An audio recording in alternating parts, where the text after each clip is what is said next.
नाम भगत आंदोलन है। ये क्यों है, ये सारी बात करेंगे। हम इसे बड़े स्तर पर चर्चा करेंगे, यानी कि आजकल फैक्ट टू फैक्ट क्वेश्चन नहीं आते, पूरी व्याख्या के क्वेश्चन आते हैं, तो हम वो पूरी चर्चा करते हैं। तो देखिए, सबसे पहली बात, राजस्थान में अनेक जनजातियां प्राचीन समय से ही निवास करती हैं। उनकी हम बात करें तो वो कौन कौन सी हैं, जैसे मीणा जनजाति, जैसे भील जनजाति, ग्रासिया, ऐसी बहुत सी जनजातियां हैं, सहरिया, ये बहुत सारी जनजातियां राजस्थान में निवास करती हैं। इन जनजातियों से संबंधित कुछ आंदोलन भी हैं, और वैसे तो कौन पढ़ता है इन आंदोलन को, ये तो शुक्र है परीक्षा कराने वालों को, जो कहीं कहीं से प्रश्न उठा के देते हैं और हमको बार बार उनको खोज खोज कर पढ़ना पड़ता है। नहीं तो कौन जानता है भीलों ने क्या किया, मीणाओं ने क्या किया। तो देखिए, राजस्थान में ऐसी कुछ जनजातियां निवास करती थी, मीणा, भील, ग्रासिया, सहरिया। इनमें मीणा जो जनजाति है, इसकी हम बात करें, ये तो संख्या में राजस्थान में सर्वाधिक है। राजस्थान में सर्वाधिक कौन सी है, मीणा। भील जनजाति की बात करें तो ये हम बात करते हैं, ये सबसे प्राचीन जनजाति है, ये सबसे प्राचीन है और ये सबसे क्या है, सर्वाधिक संख्या में। इस प्रकार से तो भील जनजाति ने विद्रोह किया था, हम यहाँ पर बात करते हैं। अब स्पेशल हम भील जनजाति को निकाल कर अध्ययन करें। तो देखिए, भील जनजाति रहती है डूंगरपुर, बांसवाड़ा, प्रतापगढ़, सिरोही आदि क्षेत्र में रहती है। यानी कि ये जनजाति राजस्थान के हम कह सकते हैं दक्षिण पश्चिम भाग में रहती है। राजस्थान के दक्षिण पश्चिम में भाग में रहती है, और वहीं पर इस जनजाति ने आंदोलन किया होगा। Good afternoon. हाँ, तो देखिए, हम शुरू करते हैं। मीनू स्वामी, गुड आफ्टरनून। अब जो डूंगरपुर, बांसवाड़ा, प्रतापगढ़ यानी दक्षिण पश्चिम में भील जो रहते हैं, उनकी सामान्य सामान्य बात करेंगे। सबसे पहले भीलों को क्या है, देखो यहाँ भीलों के जो सरदार हैं या भीलों का जो मुखिया है, उसे कहा जाता है गमेती। ठीक, नेक्स्ट बात, भीलों का जो घर होता है उस घर को कहा जाता है कूप, जबकि भीलों को वनपुत्र भी कहा जाता है। वनपुत्र या हम कह सकते हैं जंगली शिशु, वनपुत्र या जंगली शिशु, ये शब्द दिया था कर्नल जेम्स टोड। ये सब हम आगे चर्चा करेंगे, कर्नल जेम्स टोड कहां से आ गया, क्यों इसने ऐसा कहा। तो देखिए, भील जो है, मेवाड़ के क्षेत्र में भीलों के महत्व को हम नगण्य नहीं मान सकते। मेवाड़ क्षेत्र में भीलों ने, मेवाड़ के इतिहास में भीलों का बहुत बड़ा योगदान है। इस बात को मेवाड़ के इतिहास का अध्ययन करने से हमें पता लग जाएगा। जब मेवाड़ के इतिहास का हम अध्ययन करते हैं, उस समय हम देखते हैं कि महाराणा प्रताप से संबंधित युद्ध हुआ था हल्दी घाटी। उस हल्दी घाटी के युद्ध में भी पूंजा भील नामक एक व्यक्ति था, मुख्य सेनापति में भील सेना का सेनापति। दूसरी बात, मेवाड़ के जो राज्य का चिन्ह होता है, उस राज्य के चिन्ह पर भी एक तरफ एक राजपूत सैनिक का चित्र बना होता है और एक तरफ बना होता है एक भील का। यानी कि मेवाड़ में गुहिल वंश ने या सिसोदिया जो राजा है, उनके लिए भील बहुत ही महत्वपूर्ण है। तो बात कर रहे थे हम, ये जनजातियां राजस्थान की प्रमुख जनजातियां हैं। इनमें सबसे प्राचीन भील जनजाति है, और हम भीलों के आंदोलन को पढ़ रहे हैं, जो डूंगरपुर, बांसवाड़ा, प्रतापगढ़ यानी दक्षिण पश्चिम भाग में रहते हैं। इन भीलों के सरदार को गमेती कहा जाता है, और भीलों के घर को क्या कहते हैं, कूप। कर्नल जेम्स टोड इनको कहता है वनपुत्र या जंगली शिशु। तो क्या था, प्राचीन समय में तो राजा से ठीक ठाक इनके संबंध थे, लेकिन अचानक इनके आंदोलन क्यों हुए, हम उनकी भी बात करेंगे अभी। यहाँ पर हम बात करते हैं, देखो हर जगह पर कर की बात करते हैं। भील सरदार जो था, भील सरदार, ये दो प्रकार के कर लेता है। देखो यहाँ उल्टा हो रहा है, या तो राजा कर लेता है, यहाँ भील सरदार दो प्रकार के कर लिया करता है, दो प्रकार के कर। तो देखिए, हम देखते हैं कौन कौन से कर लेते हैं। एक कर का नाम है बोलाई, कर का नाम है बोलाई कर, और एक कर का नाम है रखवाली कर। ये दोनों कर जो हैं, बोलाई कर और रखवाली कर, ये दोनों कर भील सरदार लेता है, भीलों से नहीं लेता। वो राज रियासत से लेता है, आसपास के जो जागीरें हैं उनसे लेता है। तो क्या मुझे आप कोई बता सकते हैं कि इसमें बोलाई कर क्या है? रखवाली कर की तो हम बात कर लेते हैं। रखवाली यानी कि गांव की सुरक्षा। रखवाली कर जो है वो है गांव की सुरक्षा। हमने अभी तक ये देखा है, एक परिस्थिति तैयार की है कि आंदोलन कहाँ से हुआ होगा। मेवाड़, वागड़, डूंगरपुर इस क्षेत्र में हुआ है। इनका सरदार गमेती कहलाता है और सरदार के अनुसार इनका कबीला चलता है। इनके न्यायालय, इसके पंचायत जो भी है वो खुद के हैं। इनके इनके घर को कू कहा जाता है। आपने पढ़ा होगा कि एक जगह कि महाराणा प्रताप का बचपन का नाम कीका, ऐसा आपने जरूर पढ़ा होगा इतिहास में। तो वो कीका नाम क्यों दिया गया था? इसलिए दिया गया था कि भीलों में छोटे जो बच्चे हैं उनको कीका ही कहा जाता है। और महाराणा प्रताप भी भील बच्चों के साथ रहा करते थे, इसलिए महाराणा प्रताप को भी इस प्रकार से कहा गया है, कीका कहा जाता है। नीरू चौधरी, नमस्ते जी। हाँ, प्रश्न छोड़ा है मैंने यहाँ पर कि गोलाई कर क्या होता है। लेते कौन है इस बात का? देखो, प्रश्न कोई फैक्चुअल नहीं आएगा, प्रश्न आएगा पूरी कहानी से आएगा। प्रश्न इस प्रकार से आएगा, जैसे ए शब्द हो गया, ए शब्द हो गया कि भील सरदार राजा से कर लेते थे। बी शब्द हो गया, भील सरदार पढ़े लिखे होते थे। सी शब्द हो गया, भील सरदार शराब का सेवन नहीं करते थे। इनमें से कौन गलत कौन सही, इस प्रकार से। तो हमारा जो प्रश्न है यहाँ, यहाँ प्रश्न है गोलाई कर। और गोलाई कर जो है वो लिया जाता था मार्ग की सुरक्षा पर, मार्ग की सुरक्षा पर लिया जाने वाला कर। देखो, हमें भील आंदोलन पढ़ना है लेकिन आंदोलन हुआ नहीं। आंदोलन होगा उससे पहले की स्थिति पढ़ रहे हैं, इतनी स्थिति हम कहीं भी नहीं जान पाएंगे। तो पहले ये स्थिति का अध्ययन करेंगे कि वो स्थिति क्या थी जिसकी वजह से आंदोलन हुआ है। मैं बात कर रहा हूँ, जैसे पर्वतीय क्षेत्र है जहां भील रहते हैं। इन पर्वतीय क्षेत्रों में जैसे राजा की या किसी की गाड़ी आ रही है, भील लोग लूट कर भाग जाते थे। तो राजा ने भीलों के सरदार से समझौता किया कि आप इस मार्ग की सुरक्षा करो। सुरक्षा खुद से ही करनी थी, इसलिए भील लोगों ने मार्ग की सुरक्षा पर एक कर लिया। उसी कर का नाम था गोलाई कर। क्या नाम था भाई? गोलाई कर। अब हमारा शुरू होता है कारण। इस आंदोलन के कारणों की शुरुआत करते हैं। तो देखिए, आंदोलन के कारण की शुरुआत करें।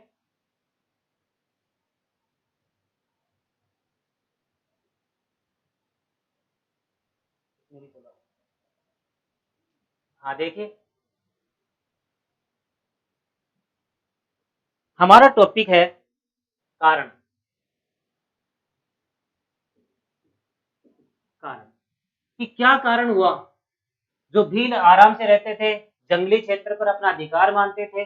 जंगल से ये लोग वन उपज या जंगली चीजों से अपना जो है वो पालन पोषण करते थे, फल उत्पादन प्राप्त कर, जो भी था जंगल उससे ही अपना जीवन यापन करते थे। किंतु ऐसा क्या हुआ कि इनको आंदोलन करना पड़ा? तो वो कारण हमें देखने हैं कि वो क्या क्या कारण थे। देखिए, सबसे पहला कारण था 1818 में। ध्यान से देखेंगे, 1818 में सहायक संधि। 1818 में क्या होगी? सहायक संधि। मेवाड़ के राजा उस समय भीम सिंह द्वितीय थे। मेवाड़ के राजा भीम सिंह द्वितीय ने अंग्रेजों से सहायक संधि कर ली। तो सहायक संधि कर ली, तो जहां जहां पर सहायक संधि होगी वहां पर एक पॉलिटिकल एजेंट रखा जाएगा, पीए। क्या रखा जाएगा? पीए। इस समय यहाँ का जो पीए था उसका नाम था कर्नल जेम्स टोड। कर्नल कौन? James Tod. तो कर्नल जेम्स टोड ने क्या किया? जैसे ही यहाँ पॉलिटिकल एजेंट बनकर आया, आते ही उसने क्या किया? कर्नल जेम्स टोड ने आते ही यहाँ के इस क्षेत्र को कब्जाने की कोशिश की, या फिर भीलों को जंगली क्षेत्र से बाहर निकालने का प्रयास किया कि पर्वतीय क्षेत्र जो है वो सरकार के अधीन में होना चाहिए। शराब का क्षेत्र जैसे महुआ है, ये पेड़ है, ये सब सरकार के अधीन होना चाहिए, इन लोगों के अधीन नहीं होना चाहिए, ऐसा कुछ। तो कर्नल जेम्स टोड ने इन पर पहली बार कंट्रोल करने की कोशिश की। कंट्रोल करने की कोशिश की, इस वजह से भील जो धीरे धीरे विरोध पर उतर आए। तो पहला कारण हमारा सामने आया 1818 में क्या हुई? सहायक संधि। इस समय मेवाड़ का राजा कौन था? हम बात कर चुके हैं, भीम सिंह द्वितीय। ध्यान में हो, भीम सिंह द्वितीय की पुत्री थी कृष्णा कुमारी। ध्यान में हो तो उस कृष्णा कुमारी को लेकर दो रियासतों के बीच संघर्ष हुआ था, एक जयपुर रियासत, एक जोधपुर रियासत। और उसके बाद गिंगोली का युद्ध हुआ। उसके बाद में उस कृष्णा कुमारी को जहर दिया गया था, वो कृष्णा कुमारी।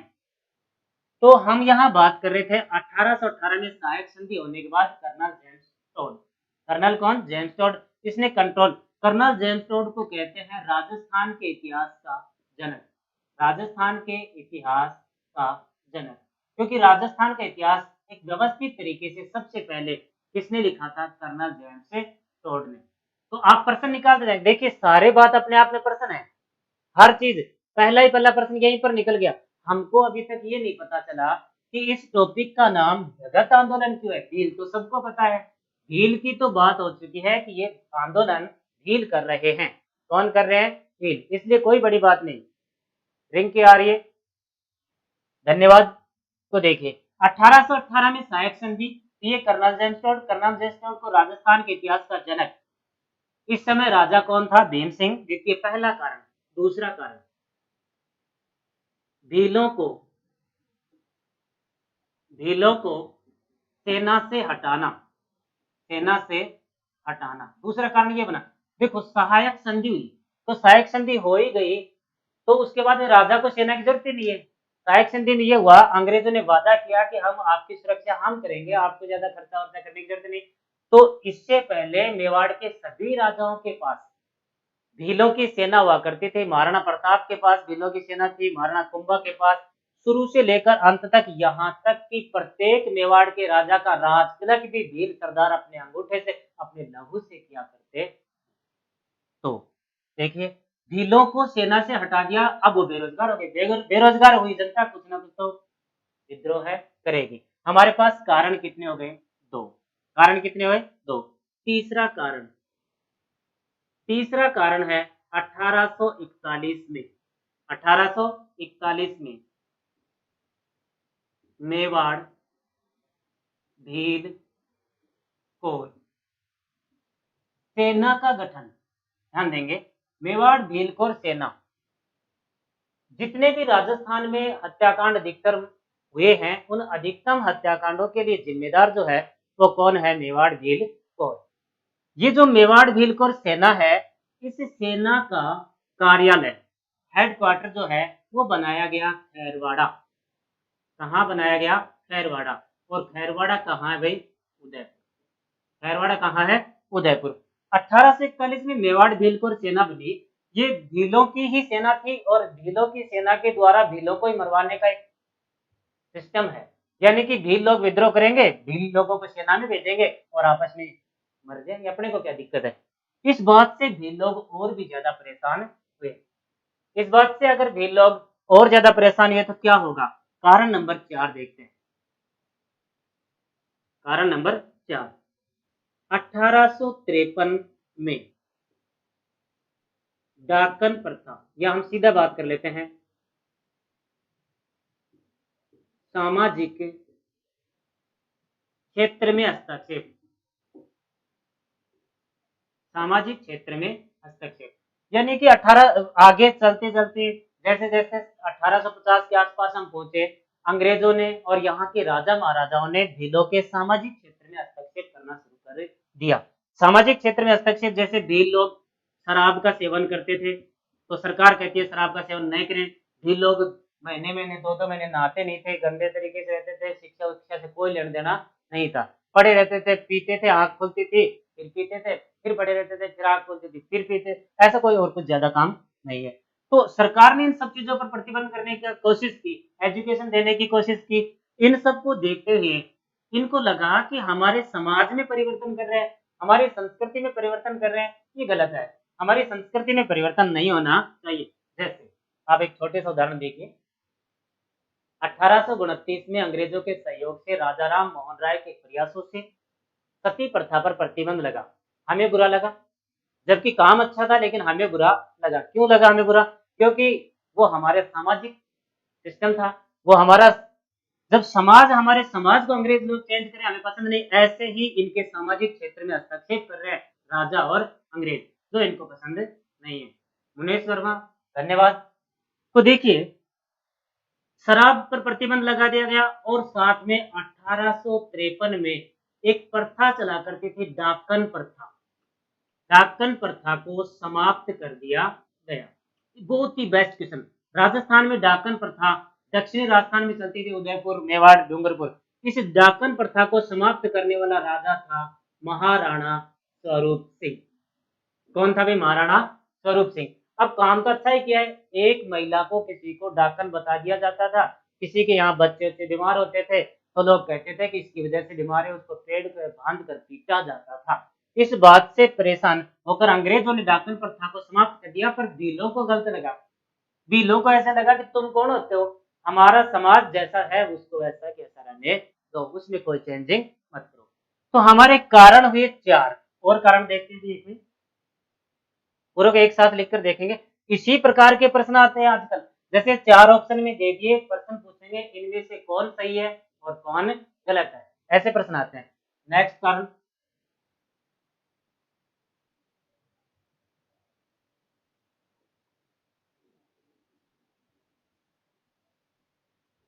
हाँ अभी देखते हैं हम और क्या क्या कारण थे।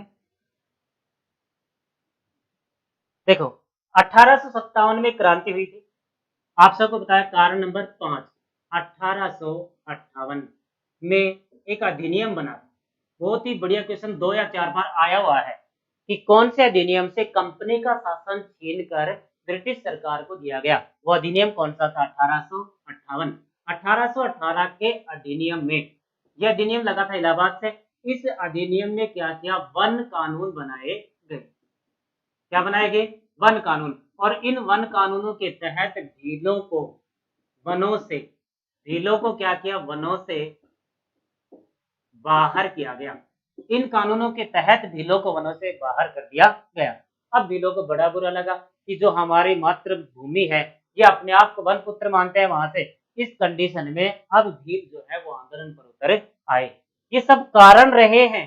किसी भी वजह से कोई एक कारण, किसी का सिलेक्शन होता है उसका भी कोई एक कारण नहीं होता, उसके आसपास का वातावरण है, उसकी प्रेरणा है, खुद की शक्ति है, हर चीज उसमें योगदान देती है। तो देखिए, कारण नंबर 6, कारण नंबर 6 हुआ 1881 में जनगणना। सबको पता है 1881 में भारत की पहली संपूर्ण जनगणना हुई थी। इस समय भारत के गवर्नर लॉर्ड रिपन थे। इस समय भारत के गवर्नर कौन थे? Lord Ripon. के समय जनगणना हुई। अब जनगणना को बाकी लोग तो समझते हैं जनगणना को, लेकिन जो भील हैं, जंगलों में रहते हैं, खेतों में, उनको क्या पता इन सब चीजों का। ठीक है, तो क्या हुआ? 1881 में जनगणना हुई। जनगणना में भीलों के क्षेत्र में गए। अब उनके तो झोपड़ी होती है। क्या होती है? झोपड़ी। ठीक है, उस झोपड़ी में गिनती करने के लिए गेट जाके बजाया, खोलो भाई। खोला तो देखा 1 2 3 4 5, अरे कितना है भाई। तो भील कहते तुम्हें क्या दिक्कत, ठीक क्यों गिनो, हमारा टाबर, हम पालन पोषण हम करांगे, थारे कोई प्रॉब्लम नहीं है। तो जब वो जनगणना कर रहे थे तो भीलों के यहाँ अफवाह उड़ी। क्या उड़ी? अफवाह है। अफवाह ये उड़ी कि यह देख रहे हैं, एक संतुलन देख रहे हैं कि भाई बच्चे 2 ही अच्छे, ऐसा कोई संतुलन है। और उसके बाद के जो ज्यादा बच गए उनको किसी युद्ध में झोंकेंगे, जैसे अफगान युद्ध या कोई भी वहां झोंकेंगे। तो कोई भी व्यक्ति, चाहे उसके 10 बच्चे हो चाहे 5 हो, वो अपने बच्चों को युद्ध में झोंकना पसंद नहीं करता। तो इस अफवाह, एक अफवाह और उड़ी थी। अफवाह उड़ी थी कि इसमें मोटे और पतले की गिनती हो रही है। मोटे और पतले की, यानी कि अगर पुरुष मोटा है और उसकी पत्नी पतली है तो उसको हटाया जाएगा, मोटे को मोटी दी जाएगी और पतले को पतली। इस प्रकार की अफवाह उड़ी तो बहुत जोरों से विद्रोह हुआ।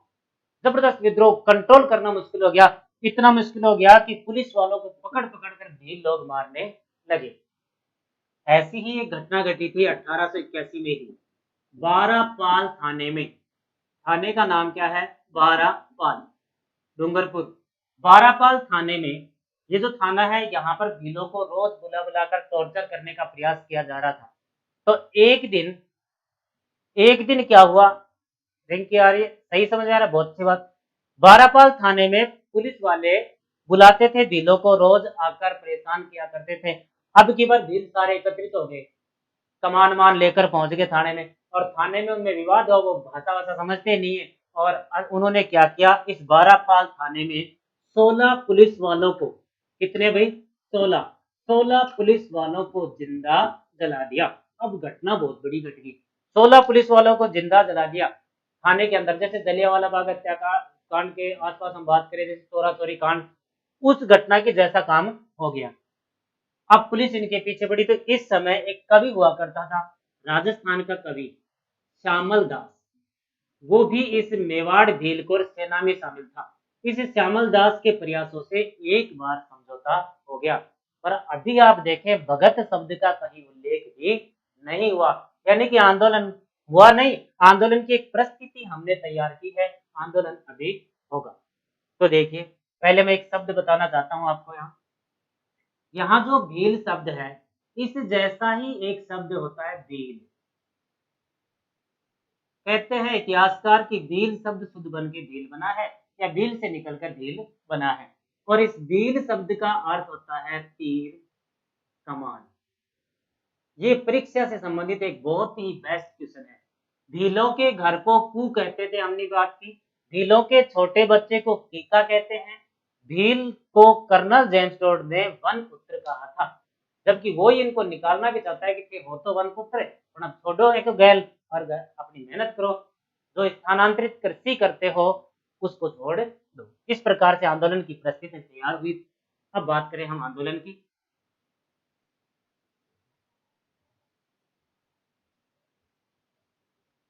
हाँ, अब हमारा आंदोलन शुरू होता है। इस आंदोलन में जब तक कोई मुख्य नेता नहीं जुड़ेगा, तब तक आंदोलन बड़े लेवल पर नहीं चलेगा। तो देखते हैं यहाँ कौन मुख्य नेता इनके सामने आता है, इनके लिए आता है। तो देखिए वो नेता कौन है। नेता का नाम है गोविंद गिरी। गोविंद गिरी भी है, गोविंद गुरु भी। सबसे पहले हमको गोविंद गिरी का जीवन परिचय थोड़ा पढ़ना पड़ेगा, उसके बाद हम बात करेंगे। तो समझे, सबसे पहले बात कर लेते हैं जन्म। इनका जन्म 1858 में डूंगरपुर, कहाँ है भाई, डूंगरपुर के बासिया गांव में।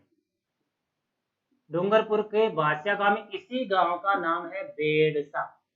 इसे बासिया गांव भी कहते हैं, इसे बेड़सा गांव भी कहते हैं। गोविंद गिरी का जन्म 1858 में डूंगरपुर के बासिया या बेड़सा गांव में हुआ था। ठीक है। अब इससे रिट में संबंधित प्रश्न पूछा था। प्रश्न ये पूछा था कि गोविंद गिरी जो है उसका परिवार पूछा था। तो जन्म हुआ था बंजारा परिवार में। कौन से परिवार में? बंजारा परिवार जन्म हुआ था। ये प्रश्न रिट में पूछा गया है, फरवरी में रिट का एग्जाम हुआ था, उसमें पूछा गया था। देखिए उसके बाद हम बात करें अब गुरु। इनका गुरु, इनका भी तो कोई गुरु होगा। इनका गुरु था साधु राजगिर। साधु का नाम है साधु राजगिर। परीक्षा में ये पूछ लिया जाता है कि साधु राजगिर कहाँ से संबंधित हैं। तो वो थे उस समय कोटा बूंदी अखाड़े के, कोटा बूंदी अखाड़े से संबंधित। अब बात करते हैं कि गोविंद गिरी को ऐसी क्या समस्या आई। इसका मतलब गोविंद गिरी को इस चीज की प्रेरणा मिली, इस चीज की कि इन भील जैसे जो गरीब लोग हैं, जनजातीय लोग हैं, इनकी सहायता हम जैसे लोगों को करना ही पड़ेगा, हम जैसे लोगों को आगे बढ़ना ही पड़ेगा। तो देखिए प्रेरणा कहाँ से मिली है। प्रेरणा मिली है इनको स्वामी दयानंद, स्वामी दयानंद सरस्वती। अब आप जान गए होंगे स्वामी दयानंद सरस्वती एक राष्ट्रीय स्तर के समाज सुधारक है और सबसे ज्यादा बल देते हैं स्वदेशी पर। हिंदी को राष्ट्रीय भाषा बनाने का प्रयास करते हैं। देश देश में घूमकर, देश विदेश में घूमकर लोगों को प्रचार कर रहे हैं, लोगों को समझा रहे हैं कि किस प्रकार से मतलब है हमारे देश की वस्तुओं का प्रयोग करें, हमारे देश के लिए जिए, देश के लिए मरें। अब स्वामी दयानंद सरस्वती जो है ये एक बार आए थे उदयपुर। कहाँ आए थे? उदयपुर। और उदयपुर आए थे 1881। स्वामी दयानंद सरस्वती 1881 में जब उदयपुर आए, उसी समय गोविंद गिरी ने उदयपुर में जाकर उनसे मुलाकात की और प्रेरणा ली या दीक्षा ली कि महाराज क्या किया जाए। तो स्वामी दयानंद सरस्वती ने उनको इस प्रकार की प्रेरणा दी कि आप इन गरीब लोगों की सेवा में जुड़ो और जीवन पार लगाओ। ठीक है, इस प्रकार से स्वामी दयानंद सरस्वती की मुलाकात उदयपुर में 1881 में गोविंदगिरी से गोविंदगिरी की हुई। तो देखिए, स्वामी दयानंद सरस्वती का राजस्थान में आगमन भी प्रश्न पूछ लेते हैं कई बार कि स्वामी दयानंद सरस्वती का राजस्थान में पहली बार आगमन कहाँ हुआ। ये प्रश्न आपके पास, इस प्रश्न का उत्तर आप देंगे। ठीक है, प्रश्न में लिख देता हूं, राजस्थान में आगमन, स्वामी दयानंद सरस्वती का राजस्थान में आगमन है। आपको यहां बताना है पहला आगमन, फिर बताना है सर्वाधिक आगमन, फिर बताना है राजस्थान के किस शहर में स्वामी दयानंद सरस्वती की मृत्यु हुई। 3 प्रश्न आपके लिए है, किसी एक प्रश्न का भी उत्तर दें। तीनों प्रश्न बहुत ही मोस्ट है परीक्षा की दृष्टि से। पहला प्रश्न पहला है, वहां पहला लिखा है वही है, सर्वाधिक यानी वो दूसरा प्रश्न हो जाएगा, और मृत्यु यानी वो तीसरा प्रश्न हो जाएगा।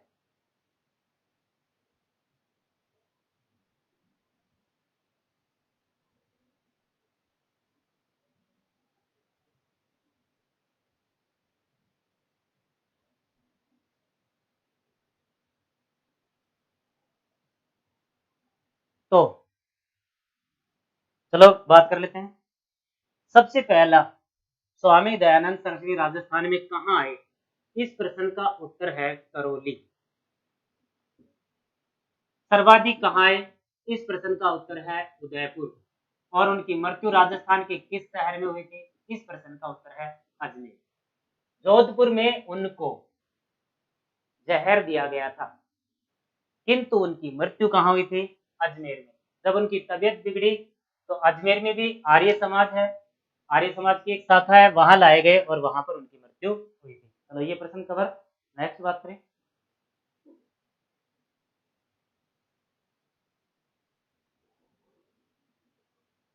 हाँ, प्रेरणा स्वामी दयानंद सरस्वती से मिली। स्वामी दयानंद सरस्वती से प्रेरणा मिलने के बाद में गोविंद गिरी जो है वो भील आंदोलन से जुड़ गए, और भील आंदोलन से जुड़ गए, जुड़कर इन्होंने क्या किया? इन्होंने सुधार किया। कौन सा सुधार? सामाजिक व आध्यात्मिक सुधार। सामाजिक व आध्यात्मिक सुधार। सामाजिक यानी कि समाज में बैठने लायक हो जाओ, साफ सफाई रखो, नहीं तो कोई बैठने नहीं देगा समाज में। पढ़ाई लिखाई जारी रखो, अपने बच्चों को पढ़ाओ, खुद तो सारी जिंदगी खराब कर दिया, पर इन बच्चों को तो कम से कम पढ़ाओ। ठीक है, तो सामाजिक व आध्यात्मिक सुधार पर बल दिया। सुधार पर बल किसने दिया था? स्वामी गोविंद गिरी ने। अब जुड़ गया आंदोलन से। आंदोलन से जुड़कर धीरे धीरे धीरे धीरे क्या देख रहे हैं अंग्रेज लोग, राजा लोग या शासक वर्ग देख रहा है कि गोविंद गिरी उनके क्षेत्र में बहुत ही लोकप्रिय हो गया, बहुत ही लोकप्रिय हो गया। अब नेक्स्ट बात करते हैं इससे आगे। तो 1883 1883 में संप सभा की स्थापना की। गोविंद गिरी ने 1883 में कौन सी सभा की स्थापना? संप सभा की स्थापना कर दी। ये जो संप सभा है, ये विशेष बल देती है भाईचारे पर, यानी कि आपस में कोई विवाद, कोई धरना, कोई झगड़ा मत रखें, सब की सब क्या करें? भाईचारा रखें।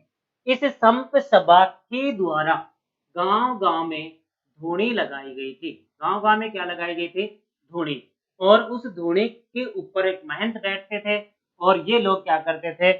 आकर जो भील लोग आते थे उनके पास उपदेश सुना करते थे और अपने आप में सुधार किया करते थे। तो प्रश्न है, संत सभा की स्थापना कब हुई? 1883 में। इस संत सभा में कहते हैं कि 10 नियम थे। संत सभा में कितने नियम थे भाई? 10। इसलिए लोग कहते हैं इस सभा को 10 नामी सभा। क्या कहते हैं? 10 नामी सभा। इस 10 नामी सभा के माध्यम से, 10 नामी सभा के माध्यम से क्या किया गया? इनमें सुधार, और इनको बताया गया, सबसे बल दिया गया एकेश्वरवाद पर। ईश्वर एक है, ईश्वर एक है, जिसका कोई आकार नहीं है, यानी कि निर्गुण भक्ति पर बल दिया गया। कौन सी भक्ति पर? निर्गुण पर। संप सभा। नेक्स्ट,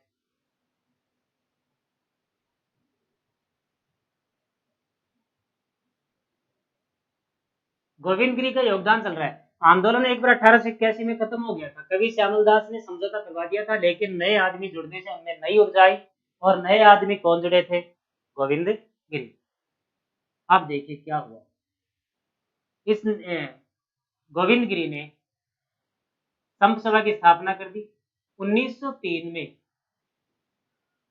संप सभा का प्रथम अधिवेशन हो गया।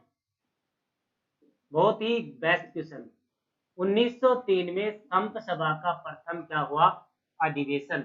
और ये प्रथम अधिवेशन कहाँ हुआ?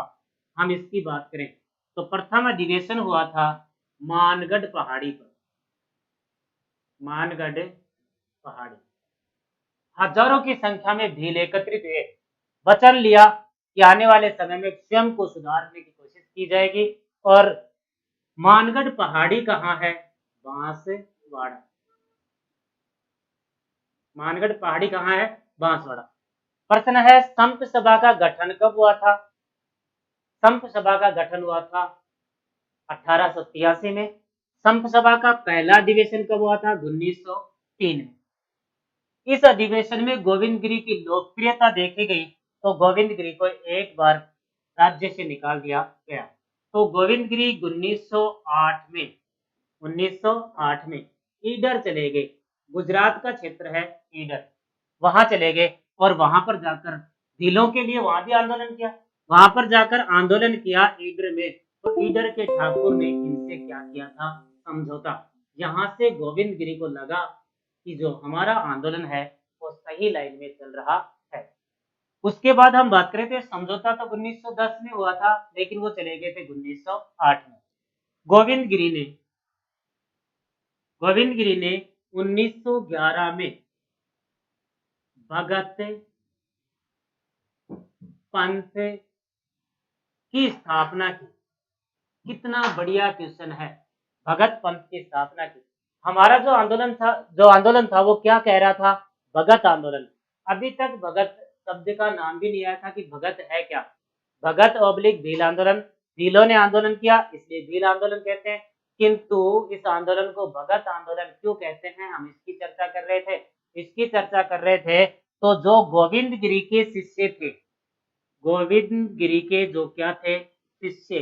वो शिष्य ही अपने आप को भगत कहते थे, या वो शिष्य क्या कहलाते थे? भगत। तो गोविंद गिरी ने उन शिष्यों के लिए भगत पंथ की स्थापना की। किसकी स्थापना? भगत पंथ की, 1911। नेक्स्ट बात, हम पढ़ते हैं सीधा मानगढ़ हत्याकांड। मानगढ़ हत्याकांड बहुत ही प्रसिद्ध घटना है, परीक्षाओं में आती रहती है। मानगढ़ हत्याकांड 17 नवंबर 1913 को, वही मानगढ़ बांसवाड़ा में 17 नवंबर 1913 को। ये दिन था आश्विन पूर्णिमा। दिन क्या था भाई? आश्विन पूर्णिमा। इस दिन को हजारों की संख्या में, कई हजारों की संख्या में भील जो है वो एकत्रित हुए। हथियार अपने पास जो भी कुछ दराती वराती तीर कमान जो भी था वो साथ लेकर गए, क्योंकि उनको भी पता था कि हम विरोध करेंगे, विद्रोह करेंगे तो निश्चित है कि सरकार भी दिक्कत कर सकती है। तो मानगढ़ हत्याकांड 17 नवंबर 1913 को आश्विन पूर्णिमा के दिन हुआ। क्या? हजारों की भीलों की सभा हो रही थी। भीलों की सभा। यहाँ पर सरकार ने एक इंस्पेक्टर को बुलाया, एक इंस्पेक्टर को भेजा। उस इंस्पेक्टर का नाम है गुल मोहम्मद। ये 17 नवंबर से पहले की बात है। 17 नवंबर को ये घटना घट गई थी।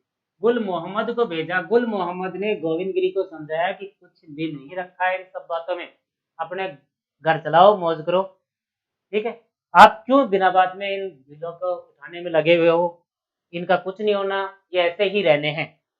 तो गुल मोहम्मद जब गोविंद गिरी को समझा रहे थे तो भीलों ने गुल मोहम्मद को चारों तरफ से घेर लिया और गुल मोहम्मद को मार दिया। अब सरकार को ऐसे लगा कि अब गोविंदगिरी और भीलों को समझाना कोई आसान काम नहीं है। सीधी सी बात है, आसान काम नहीं है तो एक बड़ी सेना भेजी जाए। तो भीलों की सभा हो रही थी, यहीं पर सेना पहुंची। सेना का नाम मेवाड़ भील कोर। पीछे हमने बात की थी मेवाड़ भील कोर की। क्या बता सकते हो मेवाड़ भील कोर का गठन कब हुआ था? ये प्रश्न है आपके सामने। मेवाड़ भील कोर का गठन कब हुआ था?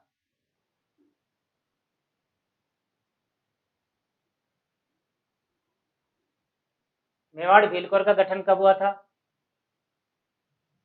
मनीषा जी बता सकते हैं?